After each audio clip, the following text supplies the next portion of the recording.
బాదం బాలకృష్ణ ఐ బ్యాంకుకు ₹1,00,000 అందించిన డేగల వీరభద్రరావు కుటుంబ సభ్యులు అభినందనీయులు అని బాదం Balakrishna eye bank founder president doctor Badam Balakrishna పేర్కొన్నారు. కాకినాడ శాంతినగర్లో గల డేగల వీరభద్రరావు నివాసంలో విరాళం చెక్ పంపిణీ కార్యక్రమం జరిగింది. కార్యక్రమంలో భాగంగా డేగల వీరభద్రరావు కుటుంబ సభ్యులు Badam Balakrishna eye bank founder president doctor Badam Balakrishna, secretary doctor D Vijayalakshmi, treasurer APR Mohan రావులకు ₹1,00,000 విరాళం చెక్కును అందజేశారు.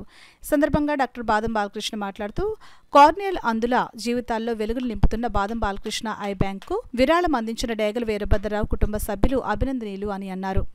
ఈరోజు శాంతినగర్లోని డేగల వీరభద్రరావు గారు, మహాలక్ష్మి దంపతులు వారి కుటుంబ సభ్యులతో కలిసి ఐ బ్యాంక్ అభివృద్ధి నిమిత్తం ₹1,00,000 విరాళంగా ఇవ్వడం జరిగింది. 17 సంవత్సరాల క్రితం స్థాపించిన ఐ బ్యాంక్ ద్వారా ఇప్పటి వరకు 6,546 కార్నియాలు కలెక్ట్ చేయడం, అలాగే కార్నియాలందులు చూపునివ్వడం, ఆంధ్రప్రదేశ్, తెలంగాణ రాష్ట్రాలతో సహా అనేక ప్రాంతాలకి కార్నియాస్ హాస్పిటల్స్ కలగడం జరిగింది. మరి వీరభద్రరావు గారు ఈ ఐ బ్యాంక్ చేస్తున్న సేవలను గుర్తించి ఈ మధ్యనే వారి 75వ పుట్టినరోజు కూడా జరుపుకోవడం జరిగింది. ఆ సందర్భంగా అయితేనేమి ఐ బ్యాంక్ సేవలను గుర్తించి ఈ యొక్క కార్యక్రమం చేశారు.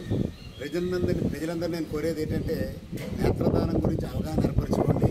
ఎప్పుడు కూడా అవగాహనతో కూడిన నేత్రదానం 10 మందికి ఉపయోగపడుతుంది. అలా చేయమని కోరుతూ, మరి అలాగే ఈరోజు విరాళం ఇచ్చిన